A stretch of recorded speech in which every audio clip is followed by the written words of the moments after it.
अध्याय 186 को लन पतन आश्रय को खाली करना। चमकती सोने की दौड़ की रानी के मुड़े हुए और अनिच्छुक चेहरे को देखकर तांग जेन लंबे समय तक अवाक रह गई। मूलतः दोनों पक्षों के बीच सहयोग की बुनियाद बहुत कमजोर थी। चमकती सोने की दौड़ की रानी के बाद तांग जेन केवल लड़ने का विकल्प चुन सकती थी। यह वह एक परिणाम था जिसे तांग जेन सबसे ज्यादा नहीं देखना चाहता था। इसके बारे में सोचें, यदि दोनों पक्षों के बीच सहयोग सफल रहा तो तांग जेन को चमकते सोने के कबीले की तकनीक प्राप्त होगी और चमकते सोने के कबीले को तांग जेन की मदद से पुनर्जीवित होने का मौका मिलेगा। क्या जीत जीत का परिणाम है? यह अफसोस की बात थी कि चीजें कभी भी वैसी नहीं रही जैसी कोई चाहता था। चमकती सोने की दौड़ की रानी की योजना जैसी स्थितियां जो व्यर्थ होगी असामान्य नहीं थीं। आखिरकार चमकते सोने की दौड़ की रानी को अपने ही कार्यों का परिणाम भुगतना पड़ा और वे किसी और को दोष नहीं दे सकती थी। मामला खत्म हो गया था और चमचमाती सोने की दौड़ इतिहास बन गई थी। आगे उसे जो करना था वह पूरे अभयारण्य को साफ करना और अपने भूमिगत शहर का पुनर्निर्माण करना था। चमकती सोने की दौड़ के मूल अभयारण्य के लिए तांग जेन द्वारा एक नए सहायक शहर के निर्माण के लिए आधारशिला निकालने के बाद यह इस दुनिया से गायब हो जाएगा और हमेशा के लिए इतिहास बन जाएगा। तांग जेन द्वारा कई बार अभयारण्य के निचले भाग की सावधानी पूर्वक खोज करने के बाद अंततः उसे अभयारण्य की नींव मिल गई। चमकती सोने की दौड़ की रानी ने इसे नहीं छुआ और इसे एक कमरे के बीच में तैरने दिया। आधारशिला की रखवाली करने वाले कोई शक्तिशाली राक्षस नहीं थे। शायद चमकती सोने की दौड़ की रानी ने उन्हें पूरी तरह साफ कर दिया था। मस्तिष्क मोतियों की फसल उतनी नहीं हुई जितनी उसने कल्पना की थी, क्योंकि अधिकांश मस्तिष्क मोतियों का उपयोग ग्लिटर गोल्ड जाति द्वारा यांत्रिक कठपुतलियां बनाने के लिए किया जाता था। अब केवल एक छोटा सा हिस्सा बचा था और उन्हें उनके रैंक के अनुसार कुछ धातु के बक्सों में रखा गया था।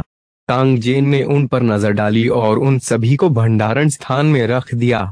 इसके बाद तांग जेन ने चमकते सोने के कबीले के साहित्य की खोज शुरू की।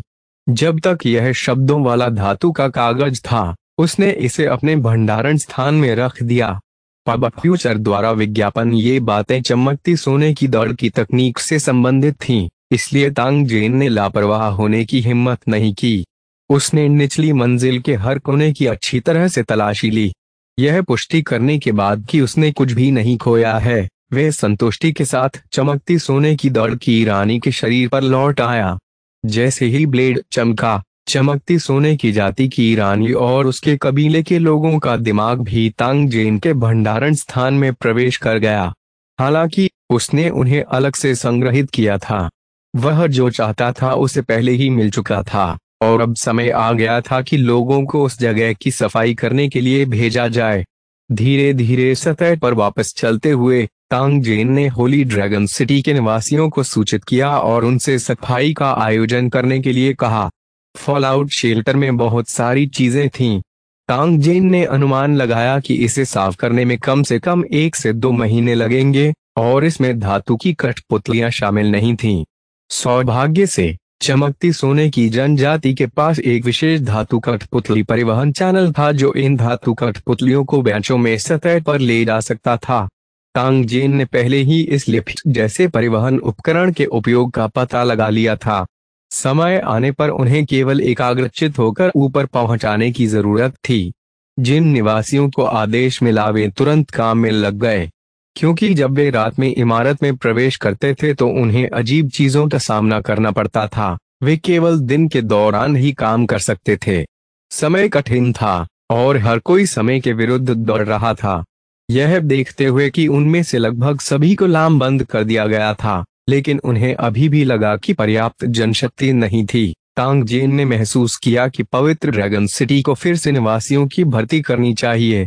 सामान्य परिस्थितियों में जब तक किसी शहर में निवासियों को भर्ती करने की घोषणा की जाती है तब तक वांडरर्स के झुंड में आने में देर नहीं लगती। हालांकि अब मरा हुआ कबीला कहर बरपा रहा था और इस क्षेत्र के लगभग सभी घुमक कर भाग गए थे। भले ही उन्होंने निवासियों को भर्ती करने के लिए एक संदेश भेजा हो, यह संभवतः बहुत प्रभावी नहीं होगा। लोगों का पालन पोषण करने के लिए उन्हें भोजन, पेय और आवास की व्यवस्था करनी पड़ती थी, जो कोई छोटा खर्च नहीं था। इसलिए अन्य टावर निवासियों की संख्या और चयनित होने वाली योग्यताओं को लेकर बेहद सख्त थे। वे घुमक्कड़ जो प्रारंभिक योग्यता प्राप्त करने के लिए पर्याप्त भाग्यशाली थे, वे इतने उत्साहित थे कि वे पागल होने वाले थे। तांगजेन, जिन्हें मूल दुनिया का समर्थन प्राप्त था, को ऐसी कोई चिंता नहीं थी। उसने जितने लोगों को ले जा सकता था ले जाने का साहस किया। हालांकि उसे अभी भी मूल दुनिया के संसाधनों पर निर्भर रहना पड़ता था। एक बार जब पवित्र ड्रैगन सिटी सही रास्ते पर आ गई, तांगजेन मूल दुनिया पर अपनी निर्भरता से छुटकारा पाने में सक्षम हो जाएगा, चाहे वे भोजन हो या हथियार। जब वह समय आएगा तो मूल दुनिया का सबसे बड़ा उपयोग पवित्र ड्रैगन सिटी में बड़ी संख्या में अप्रवासियों को प्रदान करना होगा, जिससे पवित्र ड्रैगन सिटी और भी अधिक शक्तिशाली हो जाएगी। तांगजेन मातृवृक्ष के नीचे घास पर बैठ गया और अपने विचारों को एकत्र करने से पहले बहुत देर तक सोचता रहा। वह सोचने लगा कि अभयारण्य में भारी मात्रा में आपूर्ति कैसे संग्रहित की जाए। पब फ्यूचर द्वारा विज्ञापन चमकती सोने की दौड़ का अभयारण्य बहुत बड़ा था और अंदर बहुत सारी चीजें थीं। कुछ भी बर्बाद न करने के सिद्धांत के अनुरूप तांगजेन ने निवासियों से जितना संभव हो सके बाहर निकलने के लिए कहा। किसने सोचा होगा कि ये निवासी उससे भी बदतर होंगे? वे बिना किसी चीज के जीवन जीने के आदी थे। इन निवासियों की नजर में वे किसी भी बर्बादी को बर्दाश्त नहीं कर सकते थे। यदि उन्होंने इन सभी अच्छी चीजों को दूर नहीं किया होता तो वे निश्चित रूप से सो नहीं पाते। इसलिए भले ही तांगजेन ने यह आदेश नहीं दिया होता, उन्होंने जमीन को 3 फीट खोद दिया होता और चमकती सोने की दौड़ के अभयारण्य को साफ कर दिया होता। तांगजेन ने देखा कि निवासियों ने शुद्ध सोने की मूर्तियों को जमीन पर गिरा दिया, जिनका वजन 1 टन से अधिक था। वह उनकी दृढ़ता की प्रशंसा किए बिना नहीं रह सका। अब जिन स्थानों को उन्होंने साफ किया था, वहां कागज का एक टुकड़ा भी नहीं बचा था। हालांकि इस मामले में सामग्री भंडार एक बड़ी समस्या बन गई थी। वे उन्हें यूं ही पवित्र ड्रैगन घाटी में नहीं फेंक सकते थे, है ना? तांगजेन ने अंततः उन चट्टानों पर अपनी आंखें बंद करने से पहले लंबे समय तक सोचा जो पवित्र ड्रैगन सिटी को एक सुरक्षात्मक बाधा प्रदान करती थीं। उसने सोचा कि क्या उसे इन चट्टानों में कुछ गुफाएं खोलनी चाहिए ताकि वे इन संसाधनों को संग्रहित कर सके। अपने हाथ में प्रचुर मात्रा में मस्तिष्क मोतियों का लाभ उठाते हुए तांगजेन ने संकोच नहीं किया और तुरंत इलाके परिवर्तन प्लगइन को सक्रिय कर दिया, जिससे इन चट्टानों को बदलना शुरू हो गया। इस एप्लीकेशन का उपयोग दिन में केवल 1 मिनट के लिए किया जा सकता है और इसमें बड़ी मात्रा में सोने के सिक्कों की खपत होगी। इसलिए तांगजेन को इसे संशोधित करना शुरू करने से पहले अपने दिल में इसकी योजना बनानी पड़ी। तांगजेन की नजर इन चट्टानों पर पड़ी। उसके दिल में एक मसौदा आने के बाद उसने एप्लीकेशन लॉन्च किया और मानचित्र पर तेजी से काम करना शुरू कर दिया। एप्लीकेशन के सक्रिय होने के साथ चट्टानों के आंतरिक भाग में पृथ्वी हिलाने वाले परिवर्तन होने लगे। जब तक तांगजेन की उंगली चट्टानों की त्रिआयामी छवि से गुजरती, चट्टानों के नीचे एक सीधी और चौड़ी विशाल गुफा तुरंत दिखाई देती। ये सभी चट्टानें बहुत ऊंची और चौड़ी थीं। तांगजेन ने जिन गुफाओं को खोला था, उन पर कोई प्रभाव नहीं पड़ा। ऐसा लग रहा था मानो उसने किसी विशाल चट्टान में छेद कर दिया हो। हालांकि एक बार जब कोई जमीन में प्रवेश करता है तो उसे पता चलता है कि अंदर कितना चौड़ा है। 1 मिनट के बाद तांगजेन ने उस गुफा को खोलना समाप्त कर दिया था जिसे उसने डिजाइन किया था। यदि यह रैंक 5 कल्टीवेटर की अत्यधिक तेज हाथ की गति के लिए नहीं होता तो तांगजेन समय समाप्त होने से पहले डिजाइन को पूरा करने में सक्षम नहीं होता। होली ड्रैगन वैली की चट्टानों को फिर से देखने पर नीचे कई छेद दिखाई दे सकते थे। एक बार जब कोई अंदर घुस गया तो उसने पाया कि अंदर बहुत विशाल जगह थी। इसके अलावा गुफा के अंदर पूरी तरह से अंधेरा नहीं था, क्योंकि उनके ऊपर के छिद्रों से सूरज चमक रहा था। होली ड्रैगन शहर के प्रबंधन को इस खबर की सूचना देने के बाद तांगजेन भी सफाई टीम में शामिल हो गए। उन्होंने बड़ी धातु की वस्तुओं को अंतरिक्ष में रखा और फिर उन्हें वापस गुफा में रख दिया।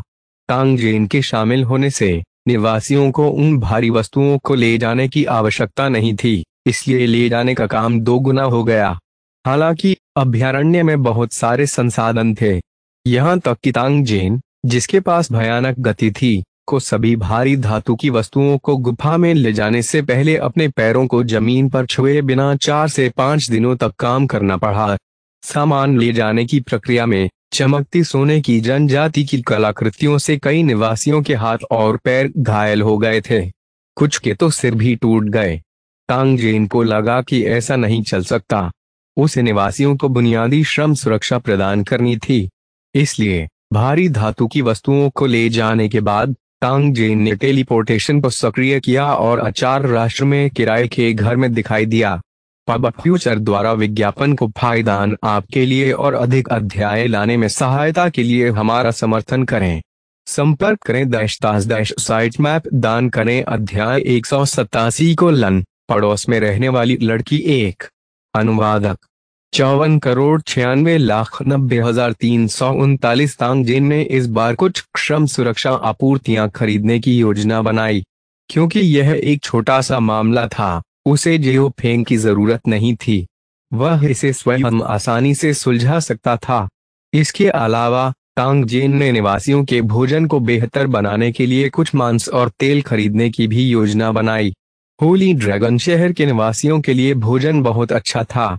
चावल और उबले हुए बंस की पर्याप्त आपूर्ति के अलावा कई डिब्बाबंद भोजन, सूखी मछली और सूखा मांस भी थे। वे सभी अच्छी चीजें थीं जिन्हें तांगजेन ने आचार राष्ट्र के घाट से वापस पहुंचाया था। हालांकि रोज रोज ये चीजें खाने से वे बीमार जरूर पड़ जाएगा। तांगजेन को नहीं पता था कि दूसरे लोग क्या सोच रहे थे, लेकिन उसने काफी खा लिया था और एक भी टुकड़ा नहीं खाना चाहता था।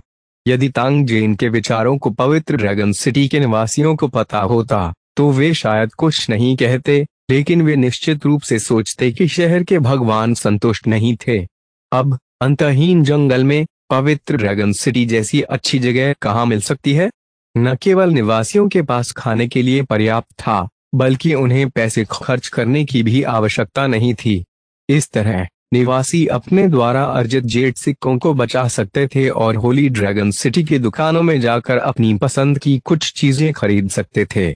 अलग अलग जीवन के अनुभवों ने स्वाभाविक रूप से अलग अलग विचारों को जन्म दिया। ये बहुत सामान्य बात थी। अपना खुद का पिकअप ट्रक चलाते हुए तांगजेन सीधे शॉपिंग मॉल पहुंचे। उसे इसकी परवाह नहीं थी कि यह कौन सा ब्रांड है। जब तक वे कुछ ऐसा था जिसे वे स्वादिष्ट समझता था, वे उसे शॉपिंग कार्ट में ढेर में फेंक देता था। बगल में मौजूद ग्राहक उसे घूरकर देखते थे और सोचते थे कि उन्होंने कभी लोगों को इस तरह चीजें खरीदते नहीं देखा है। क्या ऐसा हो सकता है कि इन चीजों में पैसे न लगे?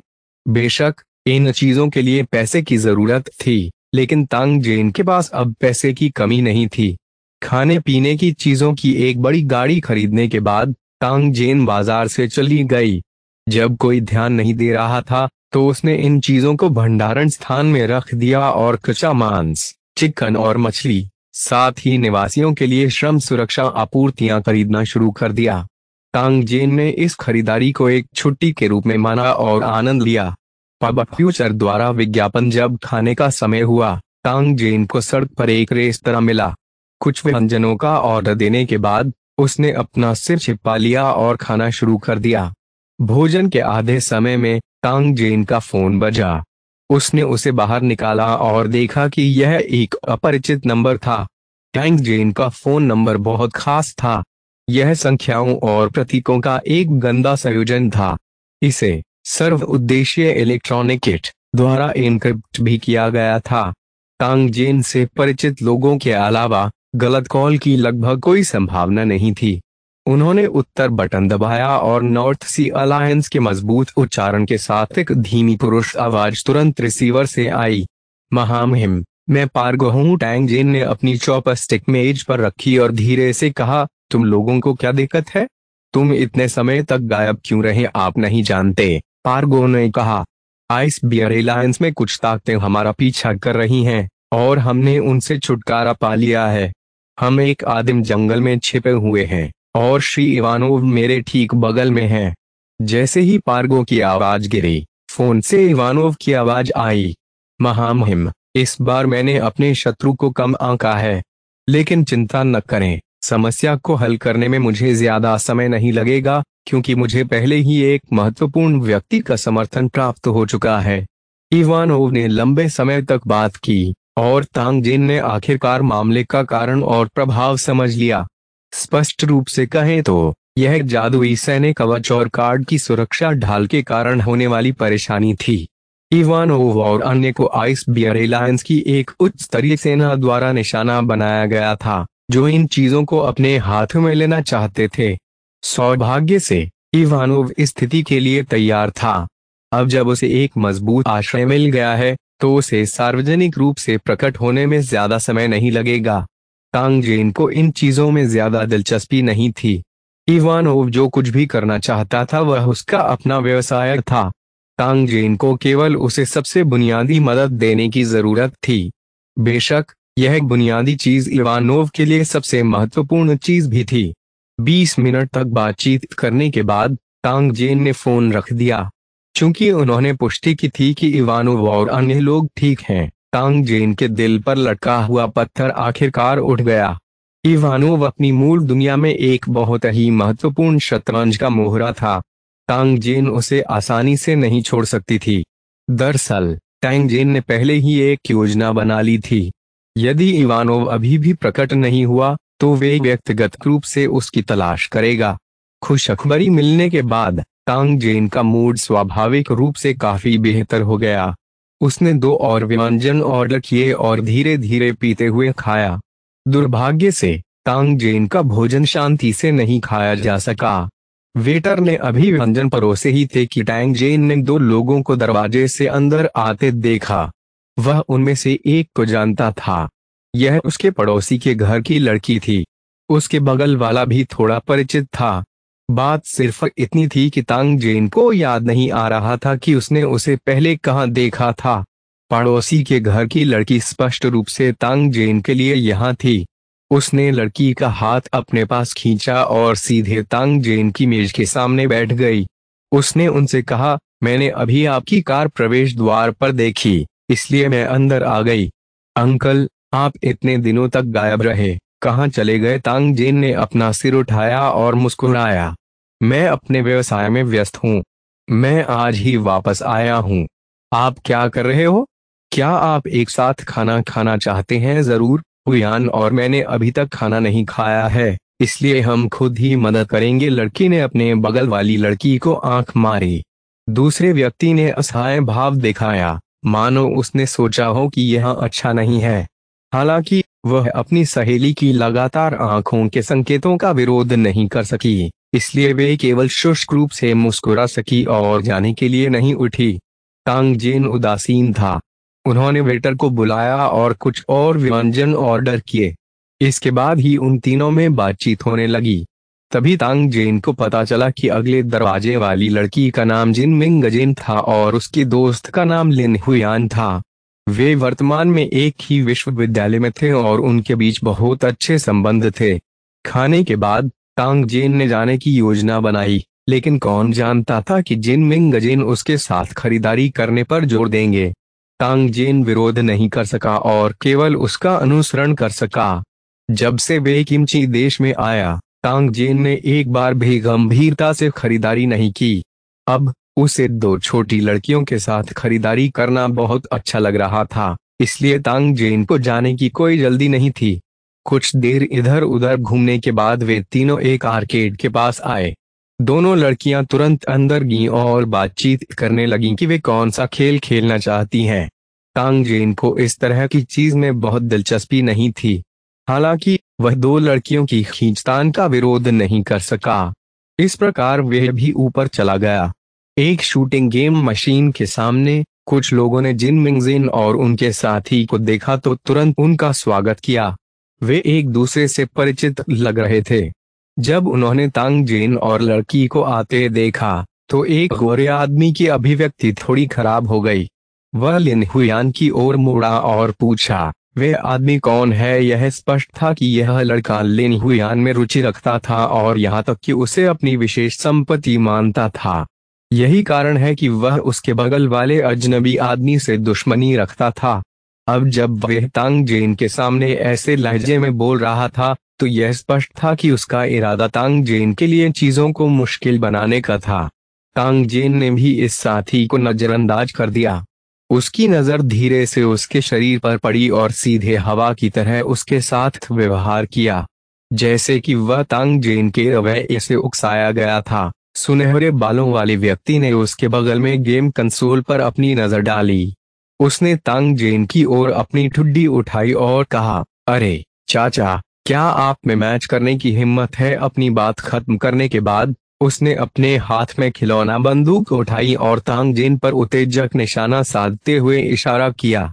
तांग जेन मूल रूप से अत्यधिक हार्मोन वाले इस व्यक्ति पर ध्यान देने के मूड में नहीं थी। वह मना करने के लिए अपना मुंह खोलने ही वाला था, लेकिन कौन जानता था कि लिन हुयान, जो पूरे रास्ते शांत था, अचानक आएगा और तांग जेन के हाथ में एक खिलौना बंदूक रख देगा। साथ ही वह मीठी मुस्कान देकर बोली, चलो अंकल, मुझे विश्वास है कि आप जीत सकते हैं। तांग जेन एक पल के लिए स्तब्ध रह गई। उसने सुनहरे बालों वाले आदमी की ओर देखने के लिए अपना सिर घुमाया और पाया कि उसकी अभिव्यक्ति उदास थी और उसकी नाक गुस्से से लगभग टेढ़ी हो गई थी। पब फ्यूचर द्वारा विज्ञापन को फायदान आपके लिए और अधिक अध्याय लाने में सहायता के लिए हमारा समर्थन करें। संपर्क करें साइट मैप दान करें। अध्याय 188 युद्ध में सहायता करना। एक अनुवादक 54,96,90,339 के। तांग जेन धीरे से हंसे। उसने अपने सामने लंबी लड़की को आकार दिया और सिर हिलाया। चूंकि यह मामला है, चलो एक प्रतियोगिता करते हैं। मैं पहले यह कहूंगा, यदि आप हारते हैं तो आपको रोने की अनुमति नहीं है। तांग जेन के गंभीर स्वर के कारण दोनों लड़कियां लगातार हंसने लगीं। हालांकि इससे सुनहरे बालों वाला आदमी और भी अधिक क्रोधित हो गया। वह ठंडे स्वर में हंसा और मशीन के सामने खड़ा हो गया। उसके हृदय में एक क्रोध दबा हुआ था। उसने सोचा कि वह निश्चित रूप से तांग जेन को बाद में हार का सामना करना पड़ेगा। उनके सामने खेल उनकी मजबूत दावेदारी का था। पूरे आर्केड में पुराने खिलाड़ियों में उन्हें शीर्ष 3 में स्थान दिया गया था। गोरे आदमी की राय में जेन तांग निश्चित रूप से हार जाएगा। अपने प्रतिद्वंद्वी को हराने के लिए वह जिस चीज में सर्वश्रेष्ठ था उसका उपयोग करना, तभी वह लिन हुयान के सामने अपनी उत्कृष्टता दिखा सकता था।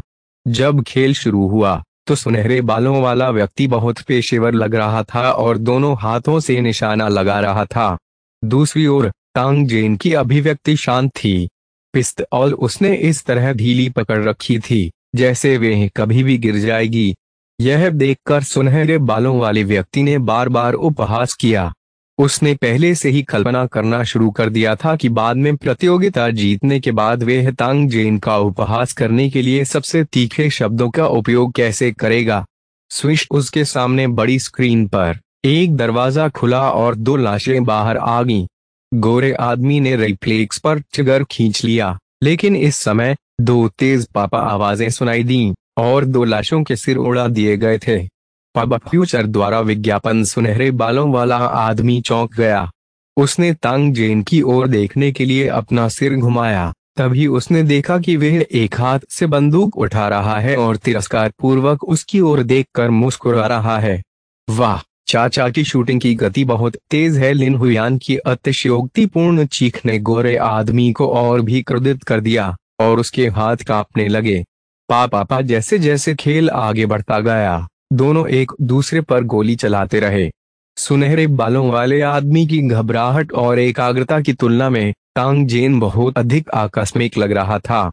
हालांकि किसी अज्ञात कारण से उसके हाथ में मौजूद पिस्तौल ने अपनी स्वचालित स्थिति को सक्रिय कर दिया था। हर गोली राक्षस के सिर पर लगेगी। यह तेज और तेज था और कोई भी गोली नहीं छूटी। दोनों को मिले अंकों को देखते हुए अंतर और भी बड़ा होता जा रहा था।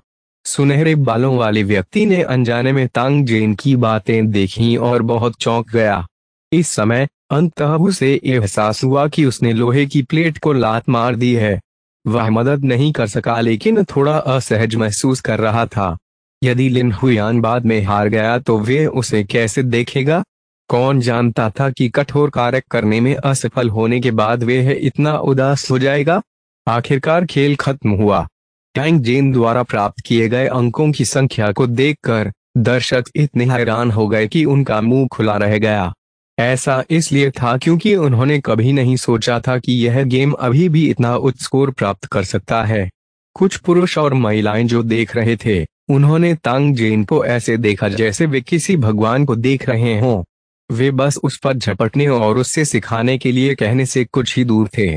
पब फ्यूचर द्वारा विज्ञापन जिन मिंगजेन और लिन हुईयान का प्रदर्शन और भी अधिक अतिरंजित था, जैसे कि उन्होंने ही प्रतियोगिता जीती हो। उन्होंने तांग जेन को घेर लिया और बिना रुके बातें करने लगे, जिससे अकेले कुत्तों को हीन महसूस हुआ। सुनहरे बालों वाले आदमी का चेहरा उदास था और उसने कुछ नहीं कहा। उसने मुड़ने और जाने से पहले तांग जेन पर ठंडी नजर डाली। तांग जेन ने सुनहरे बालों वाले आदमी की पीठ की ओर देखा और धीरे से हंसा। उसने मन ही मन सोचा, मैंने तो अपनी शक्ति का एक छोटा सा भाग ही प्रदर्शित किया है। अगर मैं यह सब प्रदर्शित करूं, तो मैं निश्चित रूप से आपके लिए विस्फोट का कारण बनूंगा। खेलने और एक दृश्य बनाने के बाद तांग जेन ने जाने की योजना बनाई। दोनों लड़कियों की भी अब खेलने की योजना नहीं थी, इसलिए वे उसके पीछे पीछे चली गईं। जैसे ही वे दरवाजे पर पहुंचे, उन तीनों को झगड़े की आवाज सुनाई दी। लिन हुयान ने कुछ देर तक सुना, फिर चिंतित अभिव्यक्ति के साथ आगे बढ़ी। तांग जेन तभी उसका अनुसरण कर सका जब उसने यह देखा। दूर से उसने एक आदमी को मुट्ठियां लहराते और 7-8 लोगों से लड़ते हुए देखा। तांग जेन ने अपनी नजरें घुमाई और यह देखकर आश्चर्यचकित रह गया कि यह एक जाना पहचाना चेहरा था। यह वही युवक था जिसका चश्मा उसने छीन लिया था और जिसने उसकी फायर ट्रक से पानी की टंकी चुरा ली थी। उसके साथ मारपीट करने वाला कोई और नहीं था। यह सुनहरे बालों वाला आदमी था जो तांग जेन के साथ प्रतिस्पर्धा कर रहा था। लिन हुईयान उस गोरे आदमी को जोर से डांटते हुए युवक की पीठ की रक्षा करने के लिए दौड़ी। अप्रत्याशित रूप से गोरे आदमी ने अपने प्यार को नफरत में बदल दिया था। वह वास्तव में छिपकर हंसा और अपना हाथ लहराया, लिन हुईयान को एक तरफ धकेल दिया। भीड़ एक बार फिर आगे की ओर उमड़ पड़ी। जिन मिंगजेन जल्दी से लिन हुईयान की मदद करने के लिए दौड़े, साथ ही मदद के लिए तांग जेन की ओर देखने लगे। तांग जेन उन दो लड़कियों की ओर नजरें फेरने में असमर्थ थी, जो असहाय बिल्ली के बच्चे की तरह थीं। हालांकि जब उसने सोचा कि आखिरकार वह एक दिन का आराम पाने में कैसे कामयाब हुआ, तो उसे कई भयानक चीजों का सामना करना पड़ा, जिससे तांग जेन को अपने दिल में निराशा महसूस हुई। तांग जेन धीरे धीरे आगे बढ़ी। उसने हाथ बढ़ाकर एक युवक को उठा लिया, जिसके बाद उन्होंने उसे किनारे फेंक दिया। जैसे ही युवक कुछ मीटर दूर फेंका गया, एक हुआ ध्वनि सुनाई दी, जिससे कई प्रदर्शन वस्तुएं टूटी। पब फ्यूचर द्वारा विज्ञापन जैसे ही टक कर की आवाज सुनी गई, सुनहरे बालों वाले व्यक्ति ने तांग जेन को भी देखा। उसकी आंखों में ईर्ष्या झलक रही थी। सुनहरे बालों वाले व्यक्ति ने तुरंत 3 लोगों को बुलाया और सीधे तांग जेन की ओर चला गया। जब तांग जेन ने सुनहरे बालों वाले आदमी पर हमला किया, तो उसने कोई दया नहीं दिखाई, जिसके चेहरे पर कड़वी और घृणास्पद अभिव्यक्ति थी। ये 4 लोग उसके सामने पहुंचे ही थे कि तांग जेन ने उनमें से प्रत्येक के चेहरे पर थप्पड़ मार दिया। उन चारों को तब तक थप्पड़ मारे गए जब तक कि वे चक्कर खाकर जमीन पर गिर जाने से पहले 2 चक्कर नहीं लगा बैठे। जैसे ही वे खुद को उठने के लिए मजबूर करना चाहते थे, तांग जेन ने एक एक करके उनके शरीर को दबाया। वे चारों तुरंत दर्द से अपने माता पिता के लिए चिल्लाए और जमीन पर लौटने लगे। थोड़ी ही देर में थूथन और आंसू बहने लगे।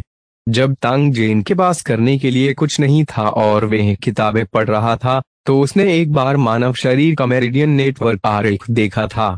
उन्होंने एक्यूपंक्चर बिंदुओं को तोड़ने के लिए अपने शरीर में ऊर्जा का उपयोग करने की कोशिश की और पाया कि यह बहुत प्रभावी था। बात बस इतनी थी कि अलग अलग एक्यूपंक्चर बिंदु लोगों को अलग अलग भावनाएं देते थे। दर्द की तीव्रता तांग जेन द्वारा इंजेक्ट की गई ऊर्जा के समानुपाती थी। जमीन पर लुढ़क रहे चारों लोगों को धीरे धीरे शांत होने से पहले 10 मिनट की दर्दनाक यातना सहनी पड़ी। इस दर्दनाक और दयनीय चीख ने तुरंत उन कुछ लोगों को चौंका दिया जो किनारे पर लड़ रहे थे। जब उन्होंने सुनहरे बालों वाले आदमी और अन्य 3 लोगों को जमीन पर लुढ़कते देखा, तो उन्होंने तुरंत उस युवक को छोड़ दिया जिसे तब तक पीटा गया था जब तक कि उसके चेहरे पर चोट नहीं आ गई, और सीधे तांग जेन की ओर बढ़ गए। जब पिट रहे युवक ने देखा कि तांग जेन ही उसे बचाने आई है, तो उसके चेहरे पर अविश्वास के भाव झलक उठे। वह उछलकर कुछ कहने ही वाला था, लेकिन लिन हुयान ने उसकी बाह पकड़ ली और टिश्यू से उसकी नाक पोंछती रही। तांग जेन उन कुछ लोगों के प्रति निष्पक्ष था जो आगे बढ़े। उसने उनमें से प्रत्येक को एक थप्पड़ मारा और फिर उनके एक्यूपंक्चर बिंदुओं पर इशारा किया। शॉपिंग मॉल का मैदान मोटे कीड़ों से भरा हुआ था जो मारे जाने की प्रतीक्षा कर रहे मोटे सुअरों के एक बड़े समूह की तरह इधर उधर घूम रहे थे और विलाप कर रहे थे। आवाज बेहद कर्णभेदी थी। जिन मिंग गजेन और लिन हुयान ने चोट लगे चेहरे वाले युवक को सहारा दिया जब वे आगे बढ़े। जब उन्होंने तांग जेन को देखा तो उनकी आंखें सितारों से भरी थीं। अंकल, आप सचमुच अद्भुत हैं। वह किस प्रकार का कुंग फू है? ऐसा कहने के बाद उन दोनों ने अपनी सफेद और कोमल उंगलियां भी फैलाईं और उन्हें एक साथ रगड़ा। कभी कभी नाजुक हंसी का फव्वारा छोड़ दिया। खून से लथपथ नाक और सूजे हुए चेहरे वाले युवक ने खर्राटे लिए, लेकिन उसने कुछ नहीं कहा। हालांकि उसकी लगातार घूमती आंखों ने उसे धोखा दे दिया। जाहिर था कि उन्हें भी इसमें काफी दिलचस्पी थी। हम इस बारे में बाद में बात करेंगे। मैं दौड़ने के लिए तैयार हूँ। आप लोगों के बारे में क्या? जैसे ही वह बोला, तांग जेन मुड़ा और बाहर चला गया। यह देखकर दोनों लड़कियों ने जल्दी से सुअर जैसे सिर वाले युवक को खींच लिया और उसका पीछा किया। जब वे चल रहे थे, लिन हुयान ने तांग जेन से कहा, अंकल, आपको चिंता करने की जरूरत नहीं है। कोई इस मामले से निपटने में हमारी मदद करेगा। आप ठीक हैं, इसलिए आपको चिंता करने की जरूरत नहीं है। सुअर जैसे सिर वाले युवक ने तुरंत कहा, यह सही है, डरो मत। मैं ही वह व्यक्ति हूँ जो उस आदमी को सबक सिखाने जा रहा हूँ जो हुयान को परेशान कर रहा है। ये तुम्हारी भूल नहीं है। तांग जेन अवाक थी। उसने मन ही मन सोचा, आप कैसे बता सकते हैं कि मैं डरता हूँ? मैं किमची देश की पुलिस से निपटना नहीं चाहता। पब फ्यूचर द्वारा विज्ञापन को फायदान आपके लिए और अधिक अध्याय लाने में सहायता के लिए हमारा समर्थन करें। संपर्क करें साइट मैप दान करें। अध्याय 189 बड़े भालू की प्रतिभा। अनुवादक 54,96,90,339। मॉल से बाहर निकलने के बाद तांग जेन अपने पिकअप ट्रक के पास गया और ड्राइवर की सीट खोली। उसे उम्मीद नहीं थी कि उसके पीछे के 3 लोग वास्तव में कार में उसका पीछा करेंगे। अरे, मैं घर जा रहा हूँ। तुम मेरा पीछा क्यों कर रहे हो? तांग जेन ने उन तीनों की ओर देखने के लिए अपना सिर घुमाया और हैरान भाव से पूछा। बेशक, मैं हिचहाइकिंग कर रहा हूँ। अंकल, आप इतने कंजूस तो नहीं होंगे न? जिन मिंगजेन ने अपने चेहरे पर धूर्तता भरी नजर से उत्तर दिया। उसी समय उसने अपनी आंखें झपकाईं और तांग जेन की ओर देखा। तांग जेन ने चुपचाप अपना सिर घुमाया और कार स्टार्ट कर दी। बहुत जल्दी यह चलते हुए यातायात में विलीन हो गया। पिकअप ट्रक जिन मिंग गजेन के घर के प्रवेश द्वार पर पहुंचा। वे तीनों ट्रक से उतरे और जिन मिंग गजेन के घर की ओर चल पड़े। उसी समय उन्होंने तांग जेन को एक सीट पर बैठने के लिए आमंत्रित किया, लेकिन तांग जेन ने विनम्रता से मना कर दिया। अपने घर लौटने के बाद तांग जेन ने दरवाजा बंद कर दिया और टेलीपोर्टेशन फंक्शन को सक्रिय कर दिया और लुचेंग की दुनिया में लौट आया।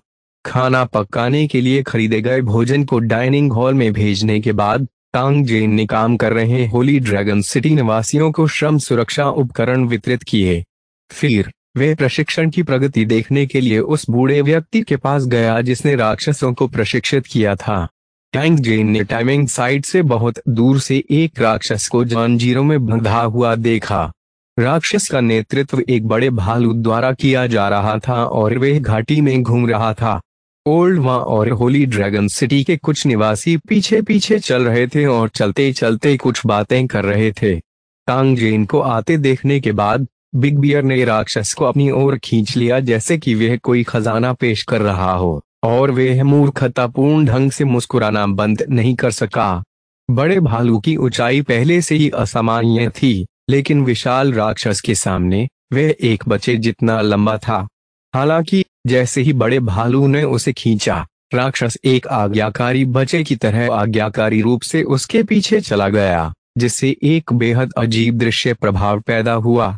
शायद तांगजेन ने राक्षस के दिल में डर की छाया छोड़ दी थी। तांगजेन को देखने के बाद राक्षस डर गया और आगे बढ़ने की हिम्मत नहीं की। जब दाजेओंग ने यह देखा तो वह तुरंत क्रोधित हो गए। उसने राक्षस के पैरों पर 2 बार लात मारी और राक्षस ने उसका पीछा किया।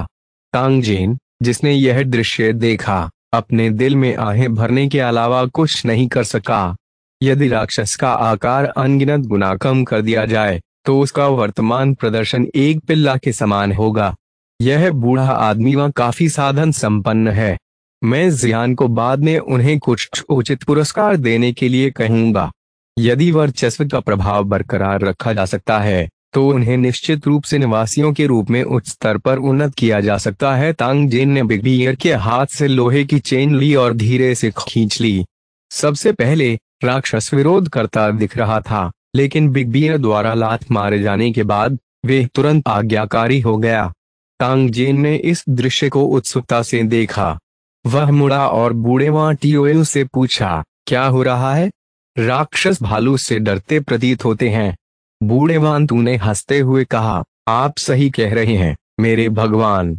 ये राक्षस वास्तव में बिग बियर से डरते हैं। जब तक बिग बियर क्रोधित है, ये राक्षस तुरंत आज्ञाकारी बन जाएंगे। बिग बियर के बारे में भी कुछ अजीब है। ऐसा लगता है जैसे बिग बियर राक्षसों की भाषा समझ सकता है। मुझे नहीं पता कि क्या हो रहा है। यह एक दुर्लभ बात थी। उन्हें उम्मीद नहीं थी कि दाजेओंग में ऐसी क्षमता होगी। तांगजेन ने बड़े भालू को देखा जो राक्षसों को खाना खिला रहा था। उसने भालू के असामान्य आकार को देखा और भालू की दिमाग खाने की आदत को याद किया। वह एक निषिद्ध दृश्य के बारे में सोचने से खुद को नहीं रोक सका। क्या ऐसा हो सकता है कि बड़े भालू की रक्तरेखा में राक्षसों के जीन हो? अपने दिमाग में अजीब छवि को दूर करने के लिए अपना सिर हिलाते हुए तांगजेन ने लावा के साथ कुछ देर तक बातचीत की।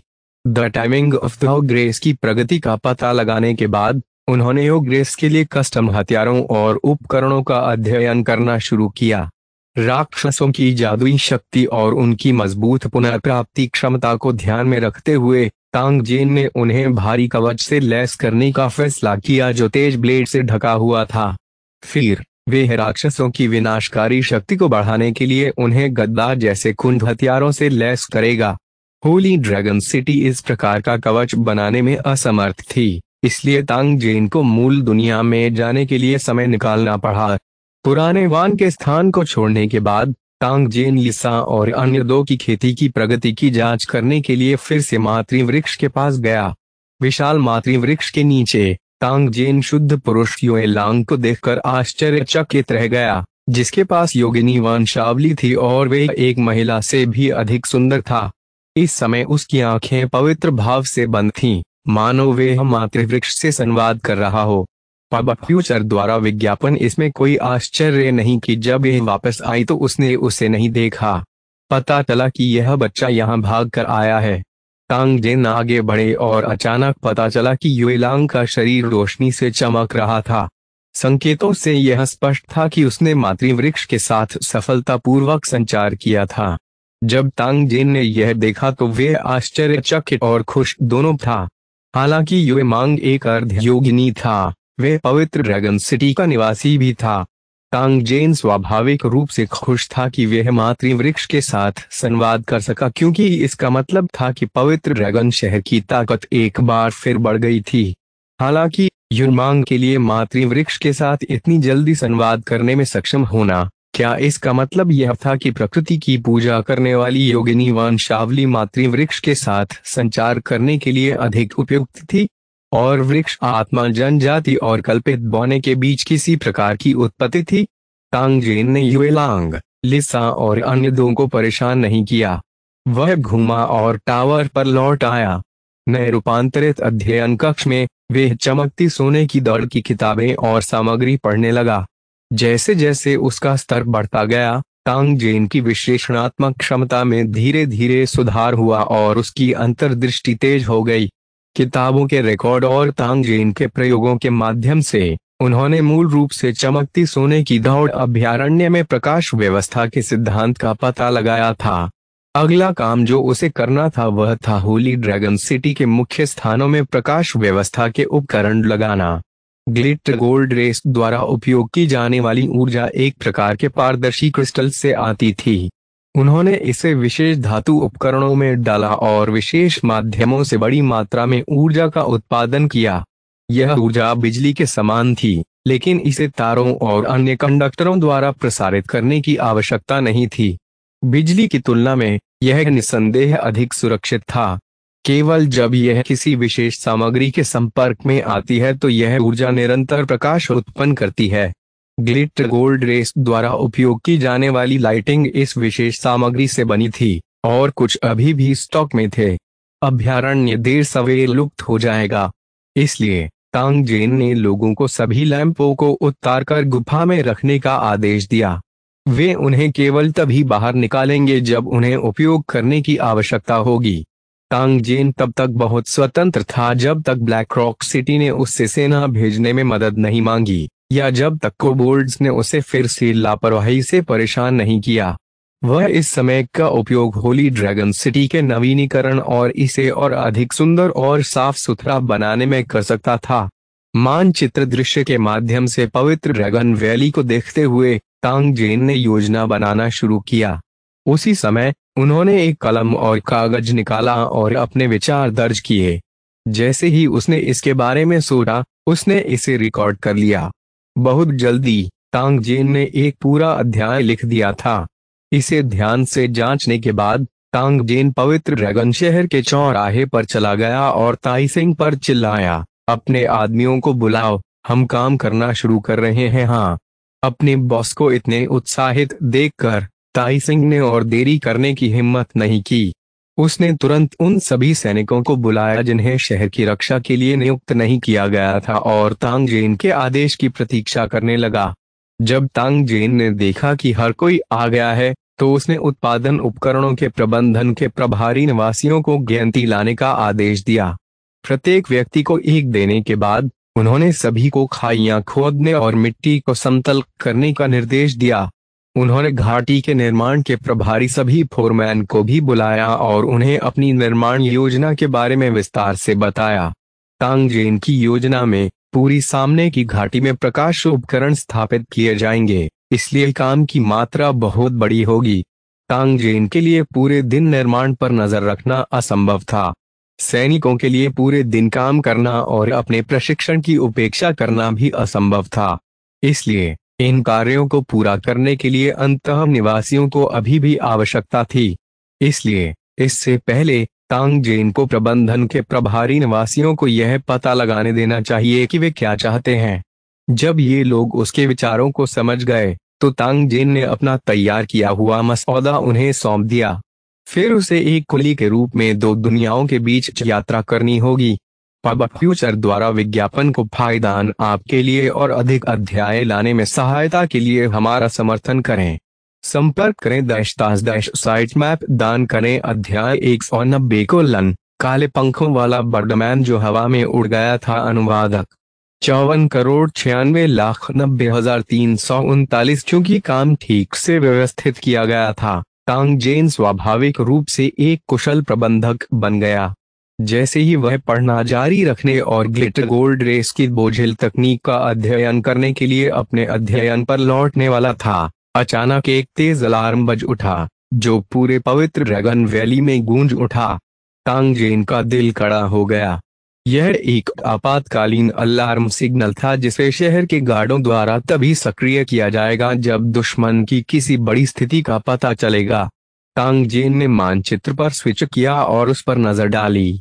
फिर उसने अपने सिर के ऊपर आकाश की ओर देखा और अचानक शहर की दीवार की ओर दौड़ने के लिए मुड़ गया। मारना! ताइसिंग एक बाघ की तरह दहाड़ने लगा और पवित्र ड्रैगन सिटी के सभी सैनिक जो काम कर रहे थे, उन्होंने तुरंत अपने हथियार उठाए और शहर की दीवार की ओर जितनी तेजी से दौड़ सकते थे दौड़े। उनमें से प्रत्येक हत्या के इरादे से भर गया।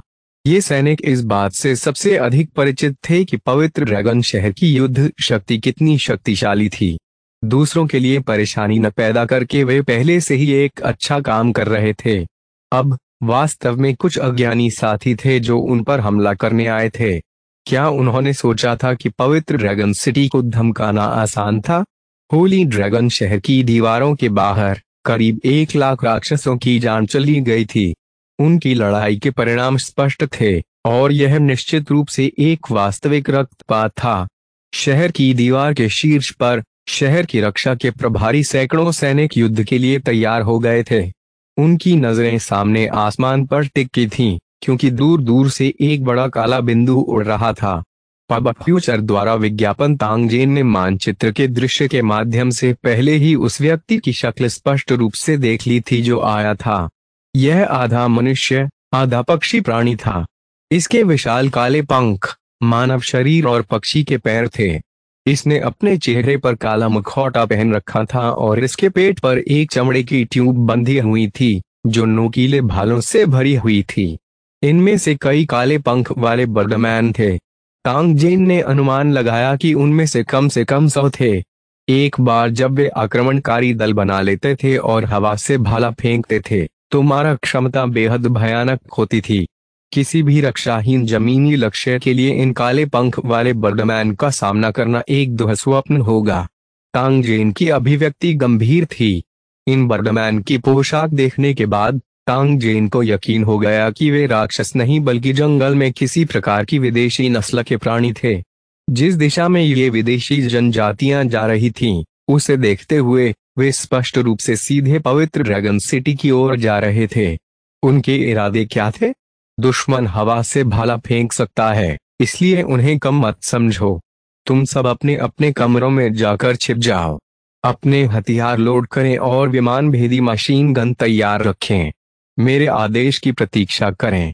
तांगजेन के आदेश देने के बाद शहर की दीवार पर मौजूद सैनिक तुरंत अपने कमरे में प्रवेश कर गए।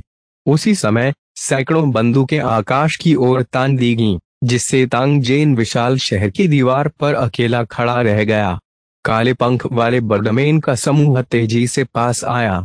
जब वे पवित्र ड्रैगन सिटी से 500 मीटर से भी कम दूरी पर थे, तांगजेन ने पहले से ही कुछ काले पंख वाले बर्डमैन को अपने चमड़े की ट्यूबों से छोटे भाले निकालकर फेंकने के लिए तैयार होते देखा था। जैसा कि अपेक्षित था, वह अच्छे इरादों के साथ नहीं आए। चूंकि यही मामला था, उसे विनम्र होने की आवश्यकता नहीं थी। तांगजेन का चेहरा ठंडा था। जब ये काले पंख वाले बर्डमैन पवित्र ड्रैगन सिटी से 50 मीटर से भी कम दूरी पर थे, तो उसने अचानक अपना हाथ नीचे झुकाया और चकमा देकर किनारे की ओर चला गया। पब फ्यूचर द्वारा विज्ञापन PFFT। पफ कुछ तेज भाले उस स्थान पर गिरे जहां तांगजेन मूल रूप से खड़ा था। वे पूरी ताकत से भरे हुए थे और वास्तव में चट्टानी भूमि में गहराई तक घुसे हुए थे। ब्लैकविंग बर्डमैन ने पहले ही अपना हमला शुरू कर दिया था। बड़ी संख्या में छोटे भाले नीचे गिरे। हालांकि उनके भाले जमीन पर गिरने से पहले उसी समय गोलियों की तेज आवाज सुनाई दी। मेटल टोरेंट ने आकाश में उड़ान भरी और ब्लैकविंग बर्डमैन टीम को टक्कर मार दी। एक पल में पूरा आकाश काले पंखों और बिखरे खून से भर गया। काले पंखों वाले बर्डमैन की चीखें अंतहीन थीं। उनके टूटे हुए शरीर एक के बाद एक आकाश से गिरे और फिर भारी मात्रा में जमीन पर गिरकर सड़े हुए मांस के ढेर में बदल गए। एक काले पंख वाले बर्डमैन के हाथ में एक छोटा भाला था, लेकिन इससे पहले कि वे इसे फेंक पाता, राइफल की गोली से उसका सिर उड़ गया। काले पंख वाले बर्डमैन का शरीर कांप उठा और भाला जमीन पर गिर गया। फिर वे पत्थर की तरह गिरा और दीवार पर जोर से टकराया, जिससे दीवार खून से लथपथ हो गई। दूर से यह एक अजीब अमूर्त रॉक पेंटिंग जैसा लग रहा था। दर्जनों काले पंख वाले बर्डमैन ने गोलियों की बौछार से बचने के बाद शहर की दीवार पर बने कमरों में अपने भाले फेंकने की कोशिश की। हालांकि इससे पहले कि वे शहर की दीवार के करीब पहुंच पाते, उन पर विमान भेदी मशीन गन से सिलसिलेवार गोलियां चलाई गईं। इन काले पंख वाले बर्डमैन को सीधे अनगिनत टुकड़ों में फाड़ दिया गया और उनका मांस और खून छतों पर गिरता रहा। 1 दर्जन से अधिक काले पंख वाले बर्डमैन शहर की दीवार पर चढ़ गए और पवित्र ड्रैगन घाटी में भागने वाले थे, लेकिन एक एक करके हजारों ड्रैगन और कल्टीवेटर बैटल टीम के किसानों ने उन पर हमला कर दिया। उनमें से एक भी नहीं बचा।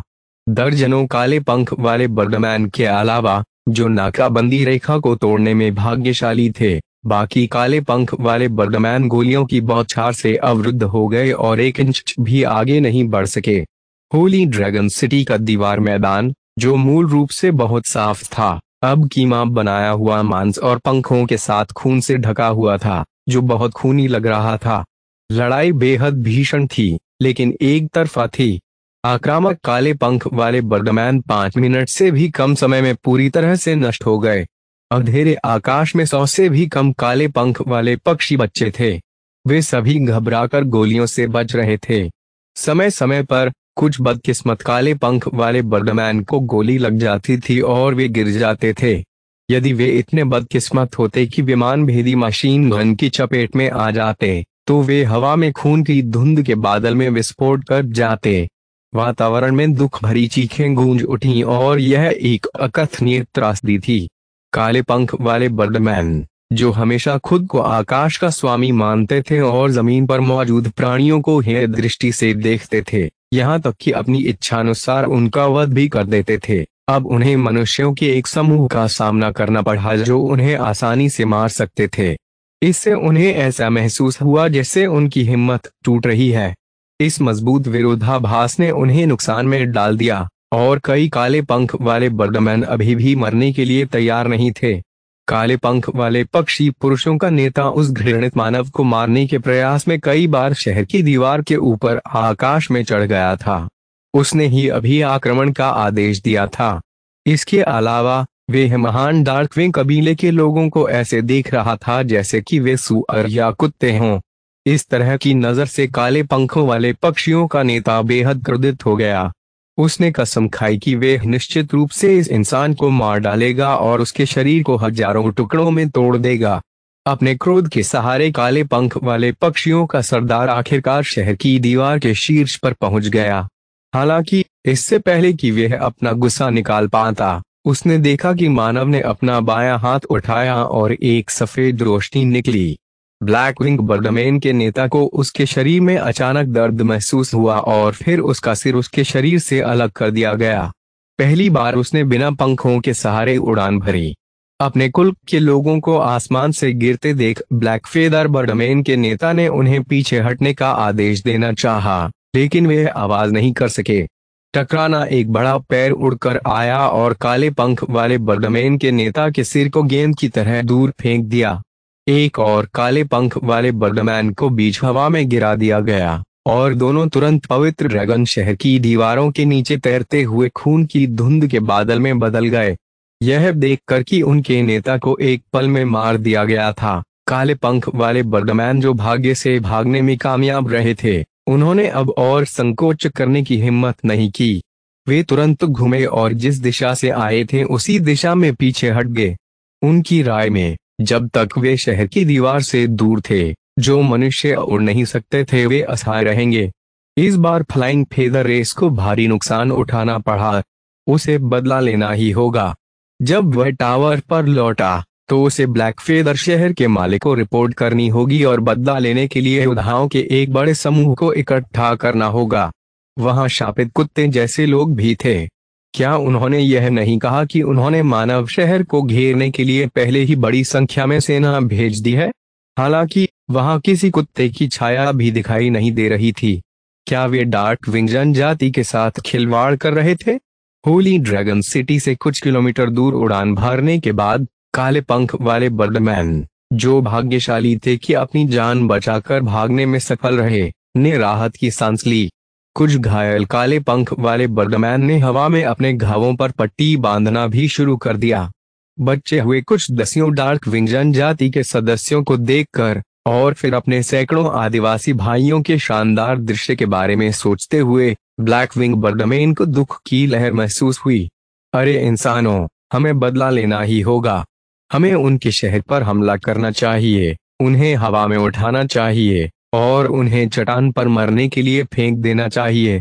यह काले पंख वाले बर्डमैन का निष्पादन का पसंदीदा तरीका था, और अब यह सब पवित्र ड्रैगन शहर के निवासियों के लिए आरक्षित था।